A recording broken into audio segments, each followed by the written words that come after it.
استعانت لے رہے ہو، کس سے مدد مانگ رہے ہو؟ وہی کس سے مانگ رہے ہو جس کو جو خود محتاج تھے، جو خود جاہل تھے۔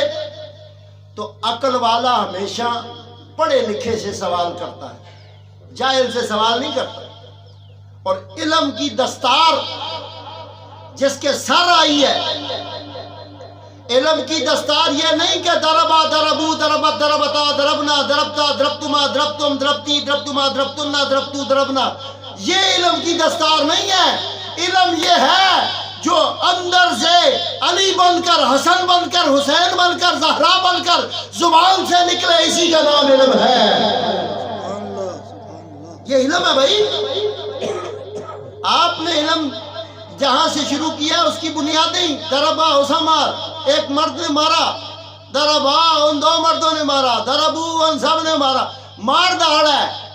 لیکن علی المرتضیٰ سے کسی نے پوچھا، یا علی، جو ادوار اصحاب ثلاثہ کے گزرے ان کے اندر تو بڑی فتوحات ہوئیں، یا علی المرتضیٰ کرم اللہ وجہ الکریم، آپ کے ادوار میں نہ خطے فتح ہوئے نہ زمینیں فتح ہوئیں، تو یہ کیا ماجرا تھا؟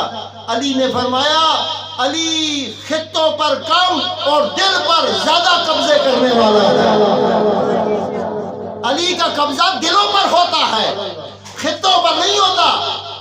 تو معیار عشق مودت اہل بیت یہ ہے کہ آپ فسلوا اہل الذکر، اہل ذکر تلاش کرو۔ اور اہل ذکر کیا کہتے ہیں؟ اہل ذکر یہی کہیں گے کہ لوگوں تم تک یہ قرآن بھی ادھورا ہے، قرآن 114 صورتوں کے ساتھ ادھورا ہے۔ قرآن سورہ فاتحہ سے لے کر سورۃ الناس تک ادھورا ہے۔ قرآن کے معنی، مطالب، مقاصد، اس کے جو اندر کا کنکلوژن ہے، وہ وداؤٹ اینی اہل بیت کے ایجوکیٹ کرنے کے، ان کے ٹیچنگ کرنے کے، ان کے پڑھانے کے بغیر قرآن نہ مکمل ہے صاحب۔ اس لیے کہ مصطفیٰ نے فرمایا تھا، انی تارک فیکم الثقلین، میں تم میں دو چیزیں چھوڑ کے جا رہا ہوں، ایک قرآن اور دوسری اہل بیت۔ اب پتہ لگا یہ قرآن نہ مکمل ہے بھائی۔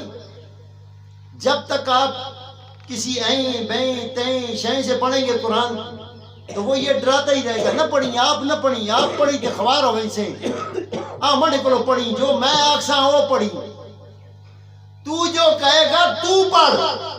ہمیں جو حسن نے اپنے جنازے کے اوپر بھی تیر کھا کر، اور امام حسین نے کربلا میں بچے کو آ کر جو قرآن پڑھایا، وہ سونا پڑھایا تیرے سے۔ تو جو قرآن پڑھاتا ہے تو قرآن کے ٹکے لیتا ہے۔ حسین نے جو قرآن پڑھایا اس نے بچے قربان کیے ہیں۔ یہ فرق ہے صاحب تیرے قرآن کے پڑھنے میں اور حسین کے قرآن کے پڑھانے میں۔